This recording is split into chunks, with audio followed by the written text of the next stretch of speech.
Hello बच्चों, आज हम इंग्लिश की poem character of happy life के बारे में जानेंगे। Character of a happy life composed by sir Henry Wotton, जिनका जन्म 1568 में हुआ था और मृत्यु 1639 में हुआ था। करेक्टर ऑफ हैप्पी लाइफ में पोएट ने ये बताने की कोशिश की है कि एक रियल सुखी व्यक्ति कौन होता है। वो मनुष्य जो जो सचमुच में सुखी होता है। सुखी मनुष्य वही होता है जो ईमानदार और सच्चा होता है, जो कभी अपनी इच्छाओं की गुलाम नहीं होता है, जो ईश्वर में आस्था रखता है, जो निर्विघ्न रहता है, किसी से डरता नहीं है और ना ही दूसरे आम लोगों की आलोचनाओं की परवाह करता है और ना ही राजों की प्रशंसा का आकांक्षी होता है। ये पोयम का एक संक्षिप्त रूप है। चलते हैं, हम पोयम को विस्तार से पढ़ते हैं। How happy is he born और टॉट। कोई भी how happy is he born और टॉट। बॉर्न माने जन्म, टॉट माने शिक्षा। ऑन और टॉट जन्म या शिक्षा प्राप्त करके वह मनुष्य कितना सुखी रहता है। बॉर्न माने जन्म और टॉट माने शिक्षा। तो उसे कहने का मतलब है हाउ हैप्पी, कितना सुखी रहता है वह मनुष्य जन्म और शिक्षा से। That serve not another's will, जो दूसरों की इच्छा के अनुसार कार्य नहीं करता है। Whose armour is his honest taught, जिसका हुज माने जिसका, आर्मर माने कवच, is his honest taught. Thought, thought not taught, thought, जिसकी सुरक्षा कवच उसकी ईमानदारी के विचार हैं। And simple truth is utmost skill, और जिसकी साधारण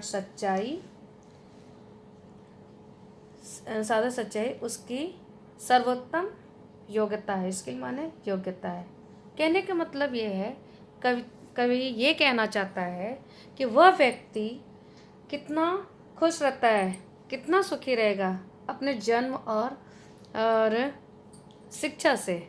डेट्स और नॉट, वही व्यक्ति खुश होता है जो दूसरों की इच्छा का दास नहीं होता है, जो दूसरों की इच्छाओं के अनुसार कार्य नहीं करता है, जिसके कहने पे, दूसरों के कहने पे कार्य नहीं करता। Whose armour is his honest thought, मत मीन्स जिसका कवच उसकी ईमानदारी भरी सोच है, जो दूसरों को के साथ दुर्भाव का व्यवहार नहीं करता है। And simple truth is utmost, और उसकी सर्वोत्तम गुण क्या है, उसकी सच्चाई है, जो सच के रास्ते पे चलता है। वही व्यक्ति ज़्यादा सुखी हो सकता है। ये था फर्स्ट स्टेंजा। अब आते हैं second stanza. Whose passion not his masters are.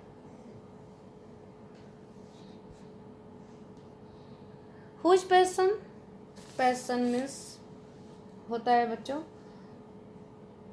Strong feeling और डिज़ायर, मतलब तीव्र इच्छा। Whose passion not his master are. Passion माने होता है स्ट्रॉन्ग फीलिंग, यानी कि तीव्र इच्छा, जिसकी जो कि मतलब कहने का मतलब क्या है कि सच्चे प्रसन्न व्यक्ति मन की तीव्र इच्छा यानी क्रोध, भय, हर्ष आदि के नियंत्रण में नहीं रहता है। ये नहीं कि मतलब वो तीव्र इच्छाओं के नियंत्रण में नहीं रहता है, वह खुद स्वयं का मालिक होता है। Whose soul is still prepared for death, जिसकी आत्मा हमेशा मरने के लिए तैयार रहती है, अर्थात जिसको मृत्यु से भय नहीं लगता है। Untied unto the world with care. Untied means खुला हुआ, टाइड मीन होता है बंधा हुआ, अनटाइड माने खुला हुआ, यानी मुक्त होना। Untied unto the world with care, वह संसार की चिंताओं से मुक्त रहता है। अ प्रिंसली लव और वल्गर ब्रेथ, प्रिंसली माने राजाओं और वल्गर माने बुरे लोग, जो कि राजाओं की कृपा का आकांक्षी नहीं होता है और ना ही वल्गर मतलब बुरे लोग हैं, और ना ही दूसरों के आलोचनाओं का परवाह करता है। कहने का मतलब है कि कवि ये कहना चाहता है कि whose passion not his master are, जो अपनी इच्छाओं का गुलाम नहीं होता है, जो अपनी इच्छाओं को अपने नियंत्रण में रखता है। What soul is still prepared for it, और जिसको मृत्यु से भय नहीं लगता, हमेशा अच्छे कार्यों के लिए मरने के लिए वो तैयार रहता है। Untied unto the word with care, जो हर चिंताओं से मुक्त रहता है, दुनिया की हर चिंताओं से मुक्त रहता है, उसको किसी भी केयर की आवश्यकता, किसी भी देखभाल की आवश्यकता नहीं होती है।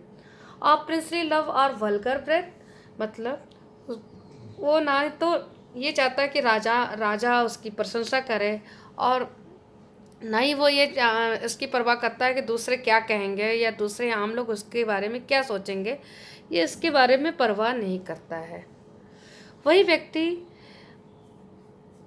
सुखी रह सकता है और खुश रह सकता है। कोई भी चीज़ कहने मतलब जीवन में वही व्यक्ति खुश हो रह सकता है जिसको संसार की कोई चीज़ प्रभावित नहीं करती, ना राजाओं की प्रशंसा, ना ही आम लोगों की आलोचना। तो बच्चों, ये था पोएम के 2 स्टंजे का एक्सप्लेनेशन, और आगे की जो है एक्सप्लेनेशन बाकी मैं कल बताऊंगी। Okay, bye.